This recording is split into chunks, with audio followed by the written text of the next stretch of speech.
No, I think Ten Hag's free. I think Ten Hag's free. Everyone will look at the players. Truth. Listen. We think Ten Hag has got a free hit.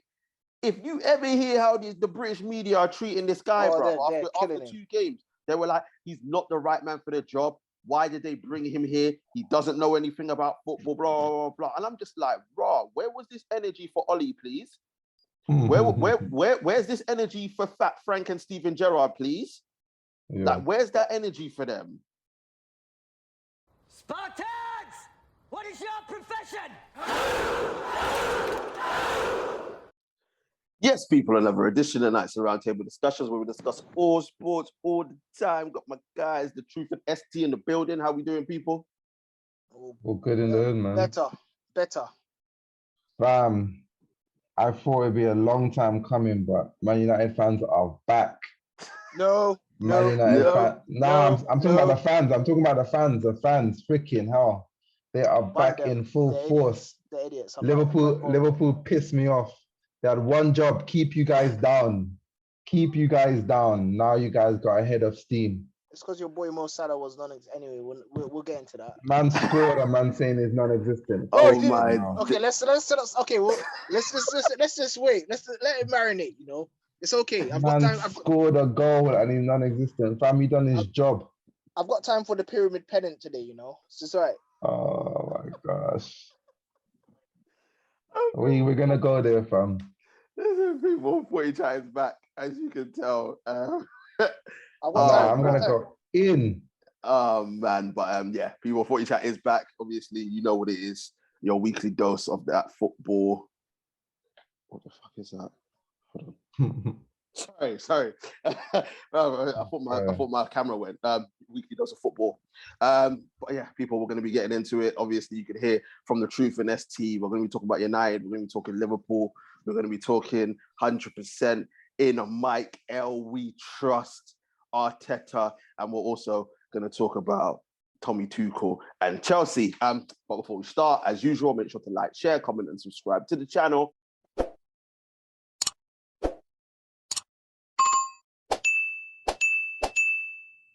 Get the likes up, get the subscriptions up, and say all the time, share. We are here, and don't forget to join our social media pages as well. Links up in the description. There's only one place to start. People, as you can see, ST and I are very happy. I don't think there's been a time that ST and I have been happy on this podcast since we started. Not about Man United. It's been depression. I think the last time was when Ollie got sacked. But in terms of United winning a game, I think this is the first time. But yeah, people, obviously over the Monday Night Football was Man United versus Liverpool. United winning 2-1, obviously getting Ten Hag and United off the mark. Obviously, it was 0 points from 2 games. Truth, yeah, go for it, bro. Bro, say his name. 10 out of 10 Hag. 10 out of 10 Hag. My manager. My manager, fam. Everyone doubted him. All you disbelievers, fam. Everyone believes now. Look, at the end of the day, it was just 2 games. We have to be realistic. We can't panic. Yes, the mentality was poor within the team, but even me, I'd admit, I thought it was beyond saving. To be honest, I thought it was beyond saving. But football, especially in the Premier League, is a monster. It's a monster. Like this weekend, you know what else? After Sunday, and this is what I predicted. After Sunday, I felt something was going to happen. I told everybody. No one believed me. I told everyone, and I did predict it. Obviously, my actual prediction was thingy. But after Sunday, I did predict Man United were going to get something from this game. You could feel it in the air. It's like they saw Leeds and said, you know what? We could do this. It's like we saw Newcastle and said, we could do this. And that's what happens in the Premier League. Like these kind of results actually give other teams belief. And boy, it came to pass. There was so much thing to dissect from that game. But first of all, you guys must be happy. You must be happy. I'm happy with first of all, I was happy with the lineup because there were certain players that I didn't want there that didn't play. Yeah. I understood why he picked certain lineups. So yes, Elanga is a very limited footballer, but for that sort of game, you do need pace. So that's why I said Rashford, Elanga, which made a lot of sense for them starting because they would trouble them defenders. Mm-hmm. That's why I was happy. Secondly, you know what? I understood why McTominay was there, to be fair. You need someone I understood it, to be honest. Like, I get it. I was happy that Maguire and Shaw weren't playing. Yep. Very, very happy. I'd say them two. And overall as well, I was happy with the changes that Ten Hag made within the game. He knew that because Liverpool came back into it from 25 minutes onwards. They were really in the game, kind of dominating, monopolizing possession. So when I saw him put on Martial, that also changed the game in a way. So there was a lot more quality and holding up the ball up front as well. I was really happy with the performances of the players. You know, it was a good match. You know, certain players got locked off. You know, you get me. We'll get there. We'll get there. But it's all right. It's all right. You know what? It's all right. But there's still a long way to go. It's a good start. We just have to hope that he still wants to pick the players that he wants to pick. There was a lot of players that done really well. Obviously, I'm pretty sure we'll get into that. Martinez and Varane were excellent, but we'll get into that. But overall, I'm pretty happy with the performance. There's still a bit of improvement, but you know, it's a good start. You know, good start. TJ, for me and a football coach, the one fear I had of United was just one thing, and I've always had this in the back of my mind. If they ever get rid of Harry Maguire, United will be a different team. Obviously, getting rid of Luke Shaw helps, and obviously McTominay going, and obviously the Ronaldo problem. But out of everything, I think getting rid of Harry Maguire is your first port of call, because I think he's not only the worst defender in the Premier League, I probably right now class him as the worst defender in world football. So how important were the changes in the game that Ten Hag made? They were vital. They were vital, obviously, as ST said, obviously, the Fridge and Fat Shaw got left out. Fat Shaw has been at the club, what is it, ST, 8 years? 8 years. And yes, 2013. Like people don't realize how long he's been at the club. Yeah. 9 years. No, sorry, 2014, yeah. He's had chance after chance after chance. Yeah. And Ten Hag realized that this guy brought in Malacia, who was fantastic. Yes, he's raw.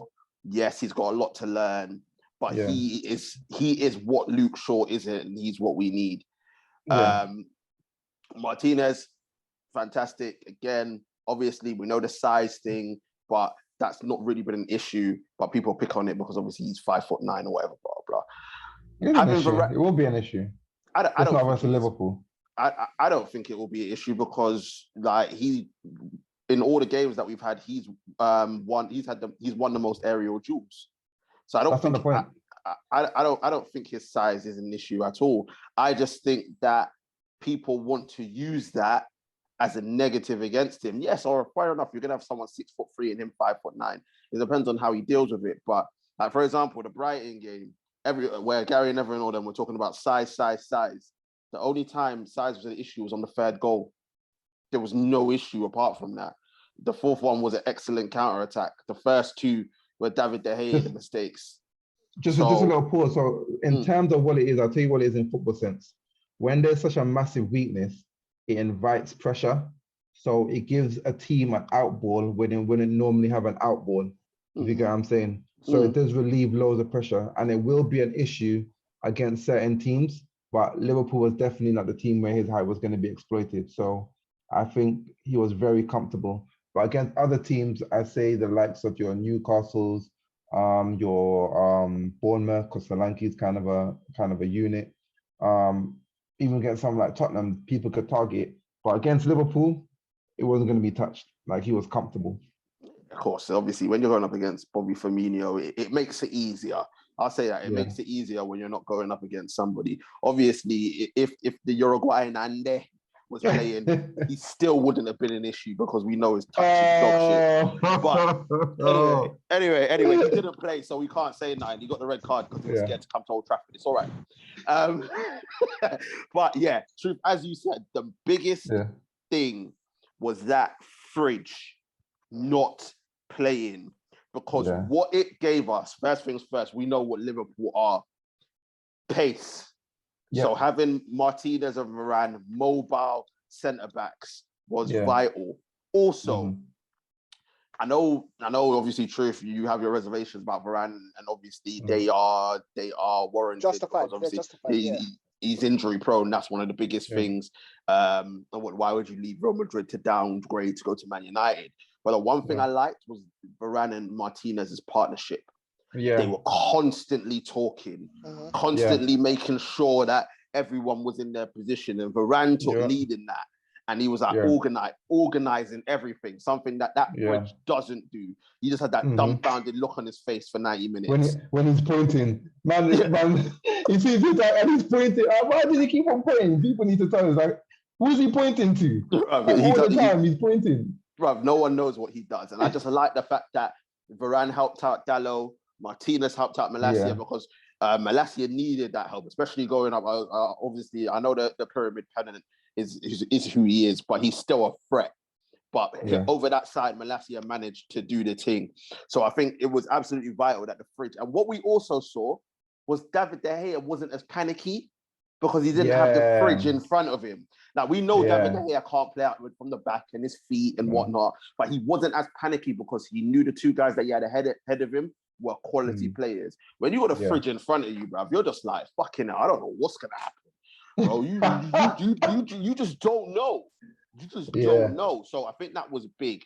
The midfield, obviously, McToilet had to play. He wanted that little bit of physicality, fair enough. And he had a decent game. He had a good game. I can't even criticize him. Ericsson was there for the control. Everyone says he didn't really have a good game, but he was tidy. He had a tidy game. He was just there. He had a decent game. I thought he had a decent game. Yeah. He made a pass for one of the passes for the first goal. The first goal, the 1-2 with Malacia. Yeah, he was. Yeah, so he was. He was tidy. He was tidy. Yeah. Sancho, fantastic for 60 minutes. Then he gassed out. Sancho was brilliant. Rashford up front did surprise me, and the reason why it surprised me is because I thought Rashford would have played when we played Brighton at home. I thought he would have played through the middle. So when I saw him against Liverpool, I understood it, but it did surprise me because obviously I knew Tony was fit, but it worked out. Rashford had a good game. He was running them behind. He was alive. He was sharp. So I can't criticize him. And obviously he scored the goal. Elanga did what Elanga did. Should have scored, hit the post, but he worked hard. He was giving Trent problems. Yeah. We'll get to him. We'll get to him because you don't know that's my segment of the show, and we'll get to him. Bruno off the ball was brilliant. Closed down. He was all over the place. He was trying to organize as much as he could. He led the press well. On the ball, he was playing for Liverpool. Yep. On the ball, he was playing for Liverpool. He did create that chance for Elanga though. Yeah, he did. Again, but that was coming from the press and working hard. On the ball, he was playing for Liverpool. Like, I don't think that guy had one successful pass completion. He tried to score an own goal. He tried to score an own goal. Every time he got the ball, he was trying to do this hero ball. And I don't want to criticize him because the team was fantastic. But off the ball, he was fantastic. Tony does what Tony does when he came on. Listen, I'm not gonna lie. You know, I'm Tony's biggest critic. Yeah. And I'm sorry, but he was my man of the match. Yeah. There's a reason for that. Listen, the truth, actually, you know what? You don't hear from me. Truth, because we know you hate Tony. So obviously you don't hate him, but he's not where he should be. You know, exactly. Yeah. But the reason why he's my man of the match is because that second half needed Tony. When that ball got to him, it stuck. Yeah. It stuck. And I was like, wow, this guy's actually really effective at holding, which we know. He just doesn't show it all the time. But when the ball came to him, many times it stuck. And then for the second goal, which was vital, like that second goal, like pivotal. It was vital more than anything. That was all Tony. The weight of the pass, the control, holding off. I think it was Gomez. It was like, so for me, Tony, I'm putting him as my man, and that's saying something because you know my thoughts on Tony. He should be Henry. So yeah, no, 100. And Tony did what Tony does, and this is why, as much as I get it from the fans and even people outside of why they say Tony's had his chances, I completely get it. But and he doesn't do it enough. But as I said, I want him to have a run of games through the middle, and then once he has those run of games through the middle, and if he still doesn't produce, then I will say, you know what, Tony, you've been here long enough. It is what it is. You can go now. But as a team, as a collective, to a man, everyone did their job against a very difficult team to play against. I know they had their injuries, but it's Klopp, and obviously the 5-0 that we got last season at home. I think, and the fans, as much as I criticize the fans and I call them dumb United fans, they were there to a man. They were there and they helped the team through it. And also and I hope it continues, but they were calling the Glazers out. That shit needs to continue. Just because we beat Liverpool 2-1, just because Casemiro's been signed, it doesn't mean the end game is to get the Glazers out of the football club. So we cannot forget that, because these and that's not just the Glazers, it's from the Glazers to Ten Hag. Ten Hag, not no, but between that, all them shit houses need to go. But we need to keep it up. But in terms of the game, I cannot fool us at all. And it was a performance that Ten Hag deserves credit for, because he kind of went against his philosophy to a certain extent. We went out there, we pressed them, we got in their faces, it was high intensity, but then Ten Hag realized that, this team can't do it. We saw that under Ralph, that they can't do it. But what he did was he said, all right, guys, we're going to bring Tony on, we're going to sit, and we're going to give up the ball, and we're going to play in the counter-attack. And it wasn't that Ollie counter-attack where it was all negative. Yeah. It was controlled. And the one thing that we can come out of that game and say is, we never looked like we should have lost that game. Yeah. I don't think Liverpool created hardly anything. In the second half, I said, even in the first half, I said, I just don't think Liverpool are going to get back. So now going forwards, because obviously you guys know one win doesn't mean anything if you don't go to Southampton and beat them. It's going to be a different type of game. Yeah. You guys now are going to have to create and survive on the counter, which though I believe you've got the players for. Varane, Martinez, Malacia. Still think Dalot is an issue. I'm not a fan of Dalot. Maybe you could bring Wan-Bissaka back. No. In front of Dalot, listen, I get your reservations about. I like Dalot, but I get your reservations about him. Fair enough, but bringing Dalot's an accident waiting to happen. Yeah, but Booker T on the ball. Nah, we can't go back to that. We cannot. Okay, fair enough. So going forward, obviously, Ten Hag can't go back on this thing now. Those players have to remain dropped. They don't come back in the team. Even if you guys lose, they don't come back into the team. Obviously, Casemiro comes in. Does he go straight away with Casemiro and Fred and play either one of Bruno or Eriksen? As much as Eriksen was tidy, for me, Eriksen's not the player that you can have right now. Because Eriksen is an Ozil, where you give him the ball, he'll do the work.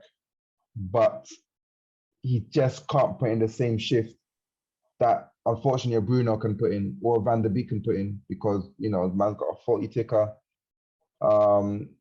Even at Tottenham, he's just not that player no more. He's not going to get around. He wants to get on the ball. So that is my thing going forward. Are you confident that this is is a change of direction? It's a change of heart? Do you see something different in the mentality of the players? And can you guys push on from here? I'm not too sure. I think if he's gonna, if Man United are going to progress, any little progression, as you said, he needs to keep the team the way it is. Like, agreed, nobody should be dropped. Or if anything, add to it, if you understand what I mean. Add to maybe interchange with Eriksen and Bruno, because unfortunately, you're right. Eriksen can't play every match, if I'm being honest. He's obviously has issues. But keep the players that needed to be dropped. That's what I'm saying. Yeah. Because a lot of these players that are coming in are fresh, so they don't have any like residual. Yeah. So get your players in that you know you can trust. Yeah. And then work around that, and then slowly try and build your identity. And if he does that, Ten Hag, I won't say he's gonna be the most successful, but it will be a step in the right direction. You know what I mean? Look, I am a bit scared because between Sancho, Rashford, and Martial, you have enough pace, skill, and power there to trouble any defense. Casemiro and Fred, if they could bring that Brazil teamwork to the Premier League, that is going to be solid because we know how they play for Brazil. And if Bruno could find some form using the three in front of him, I think that's a perfect setup. I think your defense, Varane, Martinez, Malacia, obviously right back's a problem. Obviously, De Gea's kicking is a problem, but those are issues you can solve over time. I think that leaves you back. For me, I didn't think that you guys get in a position where you would fight for the top 10, but I think you guys are fully in for Europe right now. TJ. I didn't think we weren't fighting for Europe. We're just not fighting for top 4. Yeah. We're not in that race. You guys are fighting for Europe. No, I thought you guys mentally were so finished. I think that I always thought, as I said, 6th place. I always thought Europa League is where we're gonna. I still think that now. That 6th place is where we're gonna finish. Listen, there's gonna be a lot more bumps in the road. There's gonna be a lot more poor performances. There's gonna be a lot more disappointment. There's gonna be a lot more ups and downs. This doesn't change just because of one game. Like, it's easy for these players to get up for Liverpool at home. Yeah, it's very easy. But it's gonna be like this Saturday is gonna show us everything. It's more important, isn't it? Can you get up for Southampton away? The other thing, can you, if you go a goal down, is it gonna go back to revert to type where you're having those memories of what's happened in the past? And there's still enough of these players for that to happen. As I said, you both have said the players that got dropped, stay dropped. And we go in there with the same team that because I still don't think Tony's ready for 90 minutes yet. No. So I still think we go in for the same team that started against Liverpool on Monday. But this Saturday tells us everything. But what I will say is these players have now set a precedent. We know what can be done. We know what you can do. Yes, we didn't have the ball. I think in the end we only had 30% possession. But you've got more than enough players on that pitch to keep the ball, monopolize the ball, and create chances and put fear in teams, and put the performances in that need to happen. But truth, I'm not gonna lie to you, we could go to Southampton and lose. It's just one of them ones where, and everyone's gonna be looking at Ten Hag and being like, well, what the hell has happened? Like, I think Ten Hag's free. I think Ten Hag's free. Everyone will look at the players. Truth. Listen, we think Ten Hag has got a free hit. If you ever hear how the British media are treating this guy, bro, after 2 games, they were like, he's not the right man for the job. Why did they bring him here? He doesn't know anything about football, blah, blah, blah. And I'm just like, bro, where was this energy for Ollie, please? Where's this energy for Fat Frank and Steven Gerrard, please? Like, where's that energy for them? Right? People getting on to Ten Hag, get the fuck out of here, bro. After man's won how much, and you're talking about Ollie getting chances, Gerrard getting chances, and Fat Frank when they can't do shit. Trust me, Ten Hag, that game showed levels because you can, for him, what was good to see is that United were trusting each other with the ball. That first goal was testament to that, number one. The tactic to change the formation, change personnel, and then bring on Tony second. I thought everything was beautiful to a T. So credit Ten Hag. About time giving him dues. As I said, my manager, that's my guy. 10 out of 10. I'm gonna back him, bro. I'm gonna back him unless he starts doing well. I'm gonna back him. I'm gonna back him. No, I'm gonna back him anyway. You know, I've got a soft spot for Ajax, man. He's getting us back for all the Mikel slander, isn't it? No. No one could disrespect Ten Hag. I won't allow it. I will not allow it. I've got a soft spot for Ajax, total football. I do a lot of my coaching based on their system. So I am not going to disrespect Ten Hag one bit, but he better not be coming to the Emirates or when we play him carrying some nonsense, or me and him going to have some words. Listen. DJ, Yo. your boy Trent. Oh my days. I think he. Let's get the popcorn ready. I think he was the what's the word? He was the standard bearer for that Liverpool team on that Monday, and you could see he was targeted. He's targeted. I remember having an argument with a guy at work. I said, Trent is a liability in defense. He said, no. I said, yes, he's a liability in defense. He's there to be targeted. Let's talk about Liverpool. Listen. What's going on? 3 games, 2 points. How many goals conceded? 6 goals? 3. No, 6 goals conceded. 5. 6. 2 at Fulham. 2 at Fulham. Oh yeah. 1 at 1-1, and then 2-1. Yeah, sorry, yeah. 5 goals conceded. What is going on? First of all, bro, Trent. Oh my dick, bro. Listen, you know what? I feel sorry for him. I can't lie. Why? Bro, no, you don't. You see when the man them are exposing you like that, bro. It's bullying. Yeah. It's bullying. It's bullying, fam. Like, how are you getting batted up by Elanga, fam? That's the joke. Oh my gosh. Man's getting batted up by Elanga, fam. Like, bro, that's how you, bro. Listen, no one can chat to me about this guy. Nobody. Like, I say it all the time. Bro, going forward, the guy has got a wand of a right foot. Yeah, I cannot dispute that. Passing the foot, watching him pass a football is beautiful. But as a right back, your first job is to defend. I don't care about modern day football. I don't. You're a defender. Your first job is to defend first. Then whatever comes after, fair enough. Everyone's like, oh yeah, but Trent this and Trent that. Bro, every time this guy comes up against someone that is half decent, he gets exposed. Vinicius exposed him in the Champions League final. Elanga, Rashford did it to him a couple seasons ago. Zaha's taking a piss at, bruv. This guy is dog shit, bruv. Like, this guy, watching this guy defend. Oh my, bruv, he could never have gal in his life, bruv. Could you remember, imagine Trent down at Carnival with his gal, bruv? The man then would just be like, you can't defend shit, bruv. Like, listen, like, bruv, this guy, bruv, he's awful.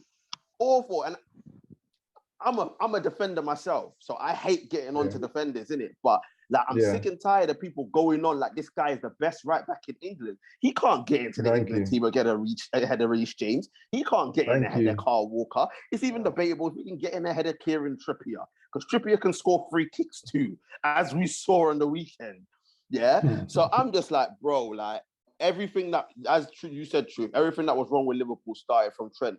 Joe Gomez, I felt a little sorry for him because he's just come back from a long-term injury. And I actually think he's a good defender, to be fair. But what's wrong with Liverpool is they sold Mane. That's the first thing that's wrong with him. I keep telling people it's going to come back to bite them in the ass, bro. My boy is enjoying. When you see that Brazilian Quadrado out there, bro, doing nothing, bro, like, allow it. Luis Diaz is not Sadio Mane, bro. I'm sorry, but for you to point to Mane as the first thing when they have 8 first team injuries, tell me another team that can have 8 first team injuries and get away. To be fair, listen, all banter aside, there's 2 issues with Liverpool. I think the first thing is, as you said, Truth, the injuries. Like, that's remember when they won the title, and the next season they had all those injuries. It's a similar situation. It's like, bruv, it's like they burn out, like literally just burn out, which fair enough, the high intensity football. So that's the first thing, the injuries. I think the second thing is it's an aging squad. I think that when you look at it, when you have James Milner starting a game of that magnitude, I don't think it's a good look. Henderson, obviously Firmino is 31 now. Mo Salah's coming up to 30. Is he 30? He's just 30. Matip. Salah's the same age. Exactly it's an aging squad as well. So I think those are the 2 things. I think they need to freshen up. obviously, this is what I say to people all the time. With Liverpool, as well as they recruit, they can't do what we can do or Man City can do when they can just replace 4 or 5 players in one transfer window. Yeah. It has to be done slowly, so it's going to take a longer time. But I think... Do you think Klopp was naive in the way, for me, straight away, what surprised me, and I'm surprised about Klopp about this, but as soon as you saw that team sheet, you're thinking, okay, these guys are going to hit us on the break. Oh, the crowd's going to be up for it. Yeah. What he should have done was just try to remember, don't get ahead of yourself. I would have defended in no man's land, in that kind of deepish kind of area, say, Man United, can you break us down? Silence the crowd, and then start going forward, imposing yourself on them. They went hell for leather straight away. High line, and the defense was just there to be bent over. As you said, Trent, bent over. That midfield, what battle are they going to win? 3 Englishman there. We know 3 Englishman in midfield can't hold their water. Harvey Elliott pulled out, but he's a young youth. Nah, I know he's a baller, but come on. When you have 3 Englishmen at the magnitude of James Milner and Jordan Henderson in your midfield, you know what time it is, isn't it? There's going to be no culture. There's going to be no composure. It's right, that John Smith football, bro. That's exactly what it is. Because I was shocked. I don't know about UST. I was shocked when Fabinho was on the bench. I was celebrating because I knew he'd be in the bench. I knew he's been injured. Oh, is it? Yeah. Okay. So that's why he didn't play. But even that, I saw that midfielder. I'm like, this midfield is gettable, easily gettable. Dead food, bruv. That's another thing. As well, just to go on your point. Liverpool's depth in midfield is worrying. Because there's no quality. No quality. Even without the injuries. At least, even as bad as Man United are, there's at least a little bit of depth. A little bit. And we're not great at all. But Liverpool's depth is very poor. It's just that they've been managed so well. They've been able to kind of cover over the cracks. Yeah. Is this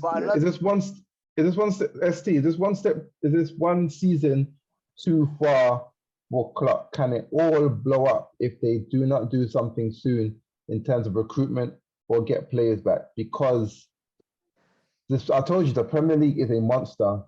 As soon as you have a chink in your armor, people are just targeting you, targeting your chink. Everyone's been playing counter-attacking football against them and having success.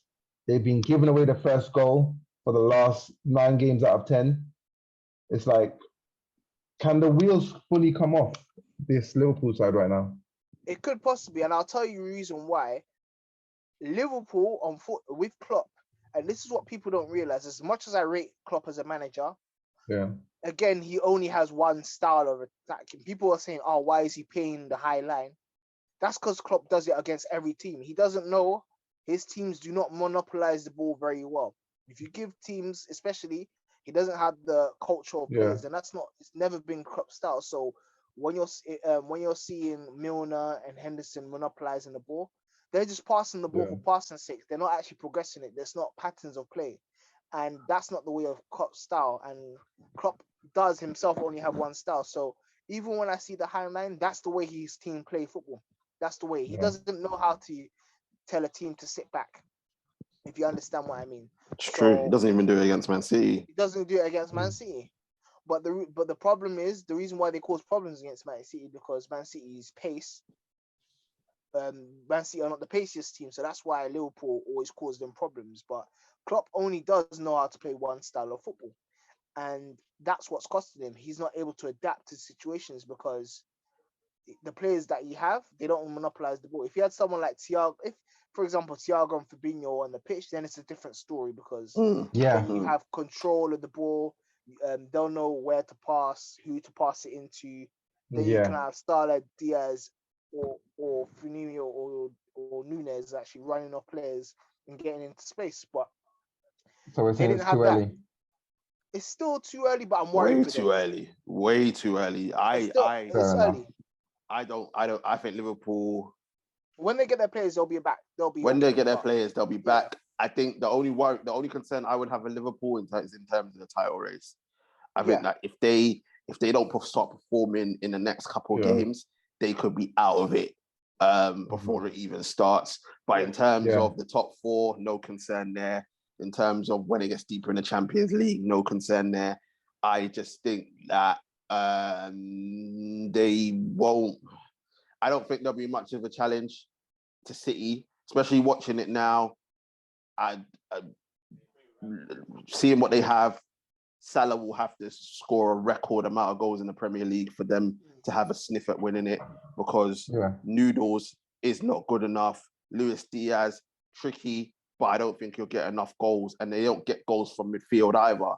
So a lot of weight will be weighed on Mo Salah to try and get them to where they need to. But we'll see. We'll see in it. But I think Liverpool fans have a right to be concerned in terms of the title race. But in terms of finishing outside the top four, it's way too early for that. If they're still like this at the end of September, then for a Liverpool fan, I'd be concerned. But yeah, I don't care, bro. Fuck Liverpool, innit, bro? They've been chatting for so long, bro. They've been chatting for so long, bro. Like, so let me have my 5 minutes. I know Liverpool are still going to finish above us, but I'm having my 5 minutes here just to bask in my glory, bro.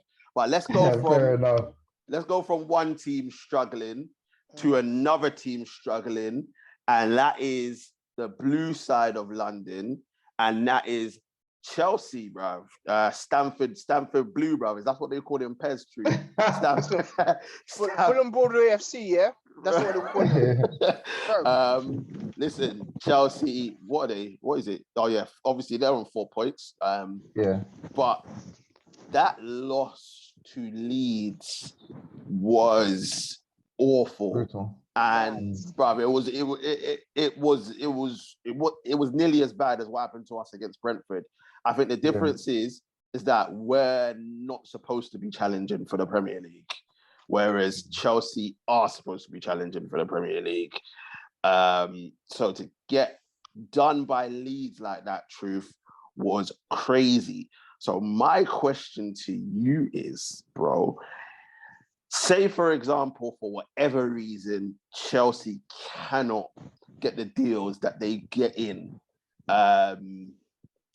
the transfer window. So the 70 million on Anthony Gordon, the 85 million they're going to have to bring up for Fofana, the 30 million that they're going to have to provide for Aubameyang. What's the realistic expectation for Chelsea if they can't get that over the line? Because right now, bruv, they are looking concerning. Tommy tap out Tuchel out. Tommy tap out Tuchel out. Getting Eddie Howe now. Sign him up. Sign him up, whatever they need. What's that guy's name? Is it Tom Bowley? Whatever the thing is, the owner. Todd Bowley. Get in Eddie Howe. Fam, the answer, bro. As Tooth would say, the answer. I've said it a while ago, guys. I said it a while ago. I've always had reservations over Tommy tap out. This Chelsea team, like, there's just so many holes in this team, and I'm just not convinced. Even last year, like, after you see them play, you're like, was the Champions League really a fluke? It's looking more and more like it was really a fluke. We're looking more like he's a Roberto Di Matteo. Like, yes, he won the Champions League, but this team should be challenging City and Liverpool, the squad that they have. But they just don't have the answer to play effectively. I know they don't have a striker, but Oba is not the answer in terms of how Tuchel wants to play. Oba right now is doing his best version of Ronaldo. I think he's a bit more mobile than that. I think he would suit them well. I agree with Truth. You know what? The thing about Liverpool, I mean about Chelsea, they don't have that player that can pass the balls into Aubameyang. So it's going to be a similar situation where Aubameyang won't get the service. Yes, Aubameyang is mobile, but Aubameyang, Sterling will be trying to move into space. Aubameyang will be trying to move into space, but there won't be that one midfielder that will play the ball into them. And I don't think Kai Havertz is not that player. Mason Mount's this is the issue. Player. Yeah, that is a This is big the issue. issue. Yeah, it's the issue. I just realized when he was playing at the top of his game, he did have the likes of Ozil and the likes of people to feed him, to score his goals, and he was working on scraps in the FA Cup season that we won. But him at his best when he did have the likes of Ozil and Ramsey getting the ball to him at Barcelona, you got finger players, plethora of players that could feed passes into you when you want it. Chelsea just don't play the ball quick enough, and they play the wrong type of ball. So there's issues there. The Gordon, explain to me the Gordon one. Can someone explain to me Gordon? As I have no idea. Rangers qualify for the Champions Yes, bruv. League for We the are first back, time bruv. since 2010. can't remember. 2010. Is it? Yeah. Flipping now, congratulations, back, Rangers. fam. Oh, All the Rangers, Rangers Gakpo fans. discount, bruv. Cody Oh. Gakpo discount, bruv. you Nah, see credit, these other man. coaches are doing their thing, fam. Big up Gio. Nah, Yeah, of course, man. bruv. Done Giovanni. So yeah, what was I saying? Yeah, the Gordon, but I don't get this. Gordon is exactly what they have in Mason Mount, in Kai Havertz, in Pulisic, in Conor Gallagher. Why do they want Gordon? Like, explain to me. Is he English? Yeah, Yeah. I think that's it. he might be Scottish. Whatever. Like, Never I'm heard just of going him. by Gordon. bruv, What? he's British. Gordon, he's sick. He's good. He's good. No, but do you know what it is? Like, I just don't know, bruv. Like, that's the only reason why I can think of it, because it's the same player that they have at a football club. Like, it makes no sense to me. It genuinely doesn't make no sense. The only thing I can think of is that they're getting him in, and they're basically, obviously, Hudson-Odoi looks like he's going Leverkusen. I think Ziyech is going back to Ajax, and they're trying to get rid of Pulisic. I think that's why they want to get him in, because they're looking at it. We're going to lose 3 wingers, so let's get someone in that the manager wants. Apart from that, I have I couldn't tell you. The deal doesn't make sense to me. But if that's where they're coming at it, then obviously they make it make sense. But I think Chelsea are in the same situation that we're in when it comes to transfers. Desperation. Literally desperation, because obviously we spent 70 million on Casemiro. He's 30 years old, give him a 5-year deal, which makes no sense. Stupid deal.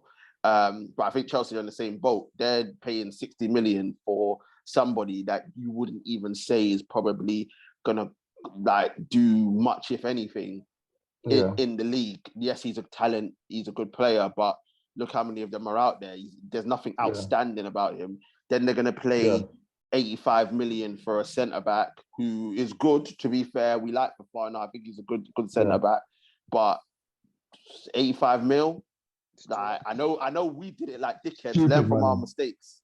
Even though Fofana is clear of Harry Maguire already, but I just don't see the point in doing that. Fofana's good, but not 85 million. He's not Van Dijk. You don't spend that money. He's not Van Dijk. Yeah. And you need to understand with Fofana the injury as well. We don't know how he's going to recover from that.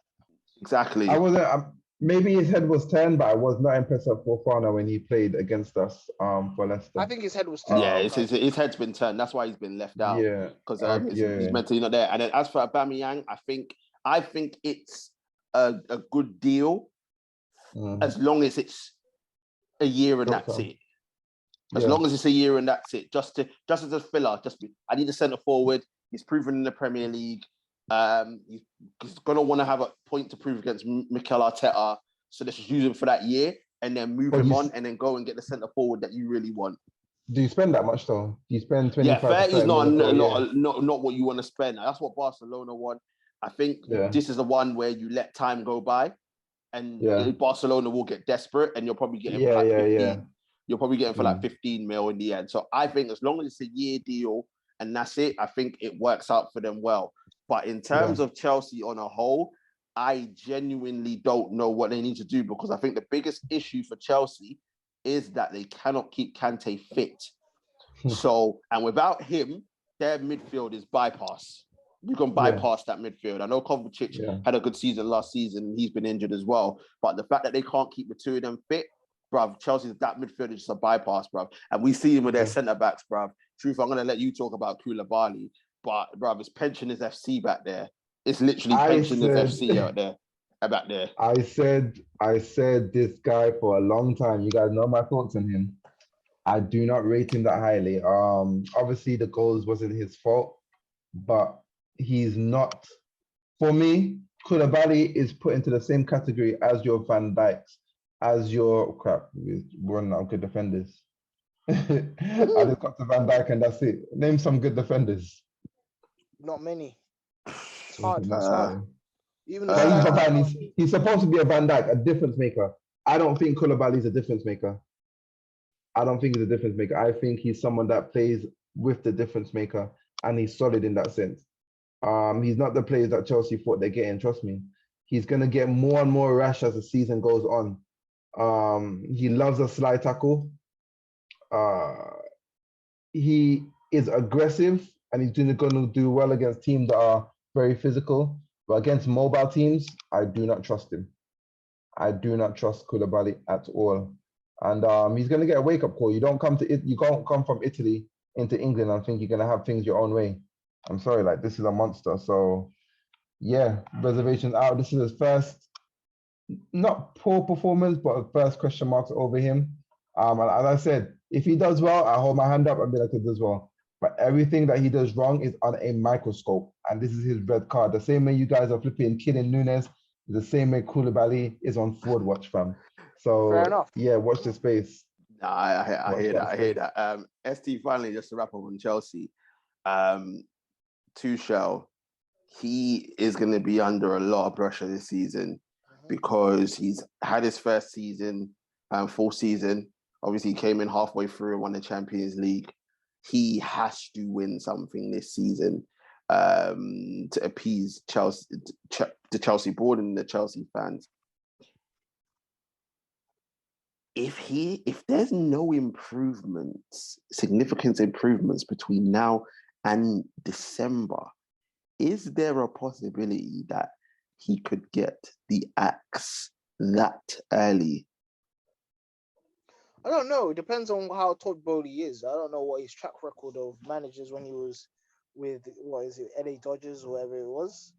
But it's a possibility. If the club are still run the same way, there is a possibility that Tuchel could be in serious danger. I think it may be towards the end of the season it may happen, if I'm being honest, if Chelsea don't do as well as they thought. But for me, Chelsea are in big problems. You know what? They're just like Manchester United. They have like a very similar wage structure, a very similar sporting director structure, which is not cohesive for them. They're not buying players in the positions that they need to progress. And that's this is why I thought personally, obviously I know you guys think different. That's why I thought Chelsea and Man United, they can be fighting out for 5th and 6th. And I wouldn't be surprised if Man United finish 5th and they finish 6th. Because there's a lot of things, I know. Don't let Rashi, you say that? Yeah, fuck Rash, innit? Listen. Bang. Shots all over. Let him hit. FT doesn't care who gets hit from. No, not today. Listen, I'm lucky. I let Salah off today, you know. But anyway, I'll come back to that later on. But no, on a serious note, you make a point. Koulibaly is a good defender, but the way I've seen him with defenders as well, he's always like being good with someone else. So I think, and this is just a signing that Tuchel made. So I think that Tuchel is not really addressing the areas, and he's not addressing, like, for example, I think that even though Koulibaly is a very experienced defender, you need younger defenders because he's got Thiago Silva. You can't play them. Aspilicueta, exactly. And then you've got Reece James, but it's like also like there's a lot of things that I'm looking at Tuchel really funny as well. Reece James is your most effective player at the moment, and he's a right back. He's playing him in the 3, yeah. And he's playing in the 3. You've got Loftus-Cheek playing right wing back. He doesn't have the speed. It just doesn't work. Yeah. I'm just worried, like, even though Tuchel likes to dominate possession, the fact that he's missing Kante, the fact that he hasn't bought in certain areas, like even buying Sterling, that's just a decent signing, but you need Sterling, again, with similar to Aubameyang, you need someone to get the ball to him so that he can finish, so he can run on to. Yeah. And I think that he's bought players now, and it's the wrong profile of players, and I'm worried for him personally. If I'm a Chelsea fan, I'm looking at this, I'm like, we're not playing well. Kante is getting injured. Who's going to replace him? Kovacic is not there.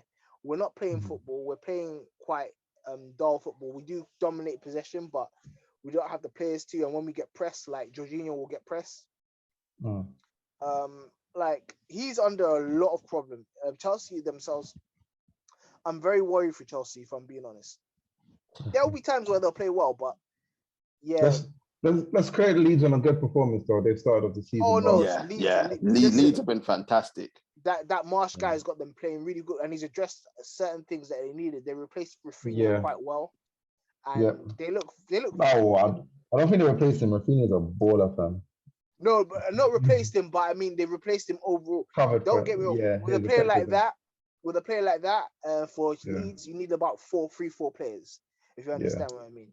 So, but he's got them playing very, very good football. Then they seem to be buying into what he's doing. Yeah, so I agree. man. Long live Leeds are doing well. Fuck Chelsea. Yeah, bruv. Let Chelsea's pain continue, bruv. Yeah. You don't know what it is already, bruv. Let Chelsea's pain continue for as long as possible, fam. But we need to move on. We're running out of time. We are running out of time. We're gonna have to leave the Mike L appreciation for the next one when after Arsenal beat Fulham on Saturday. But we gotta move on to Prem predictions. Truth, go for it. Yeah. So in the current league, just going over a few of our predictions from last week. I think the highlight was me predicting the perfect score of Tottenham Wolves. I think so. Wait, didn't KA predicted the Arsenal one, right? What, 3-1? 3-0? 3-0, yeah. Oh, that's the one. Okay, yeah. So I have to give K an extra point. Yeah. Yeah, because we missed it last week, innit? So just in terms of the table, TJ's on top with 10 points. It's very tight at the top. I'm second on 9 points. And ST is third on 8. And KA, who just joined, on a healthy 3. But he might be able to make him up with a good week. So that's the whole point of doing the league format, which is quite good. It's very tight already. We get a graphic up for you people as soon as we can, as soon as we are able to. We'll sort that out. We'll sort that out for you. Into the Prem predictions. I just have my table as well. Oh, here it is. First game, Southampton, Man United. I go straight to TJ for this. I'm predicting a 5. He's gonna predict a 5-0 Manchester United. I could see it. But when's the last time you predicted Man United to win? I just realized, when is the last time you predicted Man United to win? I don't know. He hasn't been wrong though. That's why he's won last year. He wasn't wrong though. So you weren't wrong. So I can't even. That's a mad thing. That is a mad thing.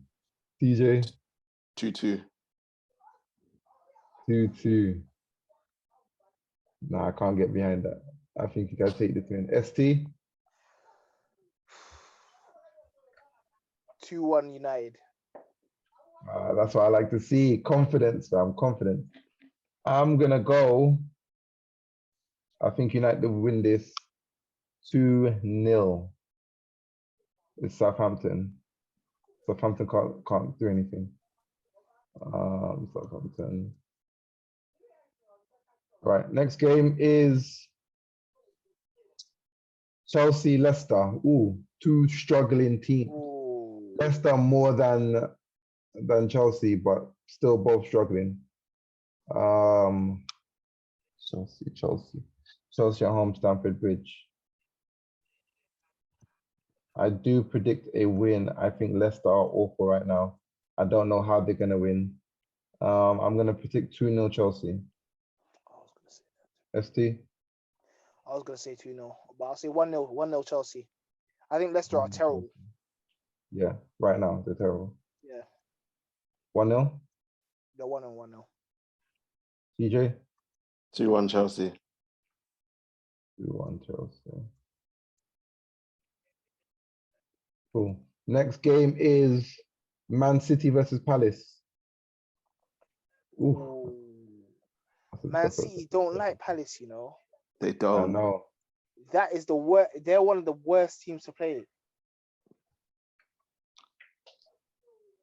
Wait, hold on. Did I predict? Oh yeah, I did. I predicted Man Yeah, you United. did, you did. Yeah. You say 1-1 TJ or 2-2 for the Man Southampton? 2-2, 2-2.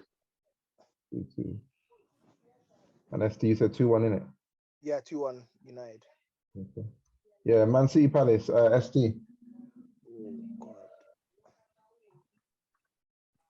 Nah, you know what I was gonna say? No, you know what? Man City have to win this one still. 3-1. 3-1. 3-1.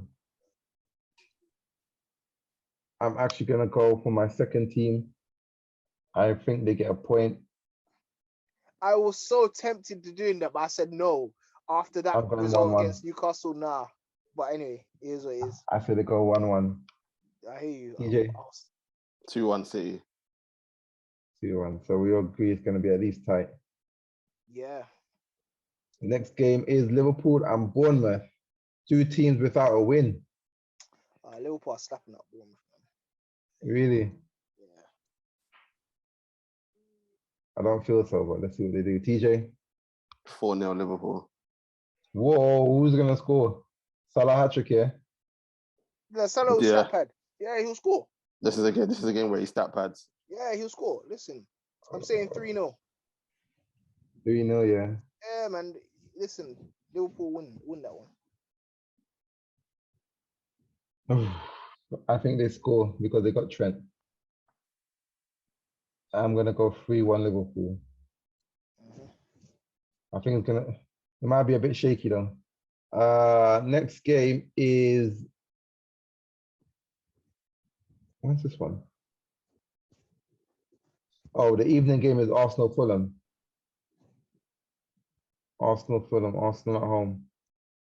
Arsenal only team left unbeaten in the Premier League. Fulham flying high themselves. Yeah, they've had a good start. 5 points. Good start. I'm going to go 3-1 Arsenal. TJ? 3-0 Arsenal. What, Mitrovic isn't going to bully Saliba? Saliba's quality, man. Yeah, but Mitrovic bullied Van Dijk. King of Saliba defenders. is a baller, honestly. Saliba is quality. That you got a Shout out to Jay, calling him the Mbappe. Bam, that's what I'm going around now. Man is the Mbappe of defending. It's actually going around on social media. Hey, Jay was the first to comment that. Credit Jay. It's true, yeah. Charge. Saliba is wavy though. He's wavy. He's a serious defender. I'm going 4-2 Arsenal. 4-2. And the last game is Forest versus Spurs. Forest at home. Yeah. Okay. I think it's an easy window. TJ?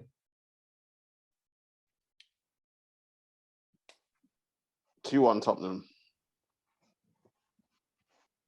2-1 Tottenham. TJ. ST?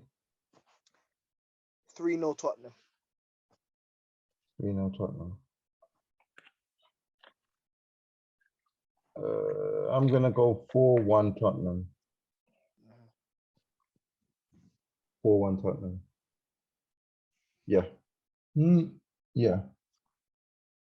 4-1 Tottenham. You have to try and convince yourself there. Yeah, I think they'll turn over for us. That's it. That is it. Truth, what is your fantasy pick for the Guys, upcoming weekend? mine is simple. Now is the time to invest in United. Malacia is cheap. Rashford is cheap. Get them in now before their price goes up. That is my simple advice. Kane is starting to score. He scored in August. It might be a thing to consider swapping out Haaland for Kane. I know people won't do it because they love Haaland, but it's something to think about. So those are my thoughts. For me, Salah Bruv, against captain Bournemouth. Salah, bruv. Yeah, I was Captain going to say Salah Salah this against Bournemouth. weekend. Yeah. Yeah, Captain Nah, Salah. that is a noob trap, fam. Don't listen to these guys. Captaining Salah is a trap. Captain Salah against Bournemouth. Or if he's you haven't got Salah, then you should be looking to Captain Jesus at Arsenal this weekend. Jesus is a shout, 100%. yeah. 100%. I'm trying to think if there's anyone else. No one that I can think Zaha of. might be a Zaha might be a shout. undercover.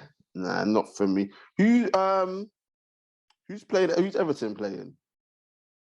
Oh crap. Good question. They have.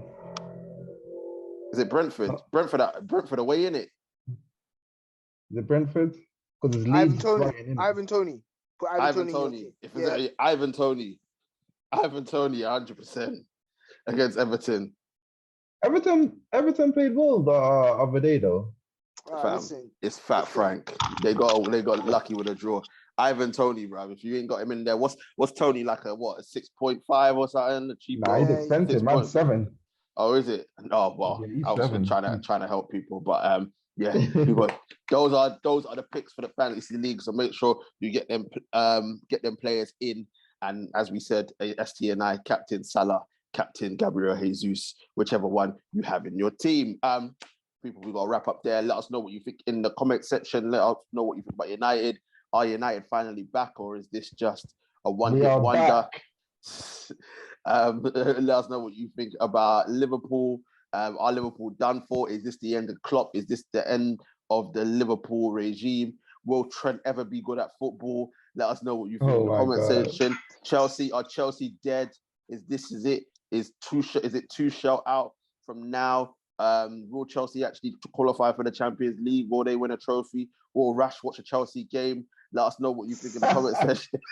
And let us know. Man, she's getting some shots, man. Oh, his man's ears must be burning. And you know the biggest joke? And people, this is it, because we don't care. We don't care. We say this to Rash's face. But what we know is he won't even watch it. So it's even better. That's the biggest joke. And let us know what you think about your Prem predictions, people, and your fantasy picks. Let us know. We want to hear from you. And as usual, before we go, make sure to like, share, comment, and subscribe to the channel. Get the likes up, get the subscriptions up at the same time. Share. We are here. And don't forget to join our social media pages as well. Links are in the description. I want to say thank you very much to my guys, The Truth and ST. As usual, thank you very much, gentlemen. Thank you. Thank you, man. Pleasure. People coming up, we're gonna have a hectic week. I think because we got midweek games, we got weekend games. So Footie Chat will be back relatively early next week. Obviously, it's bank holiday weekend. Midweek? There's midweek games next week. How is it? Yeah, and then I miss that, games man. as well. I miss football twice a week, man. Freaking heck. So yeah, people, Footie Chat will be back. No fight talk. Can't think of there's nothing going on in the UFC at the moment. Obviously, people, if you didn't see it was what? When is what's his name? Makachev versus. Oh, that's 279. That is in September. I think it's the 10th. When's September. Golovkin fighting Canelo? I forgot. I think that's the same date, isn't it, or something like that? The 10th.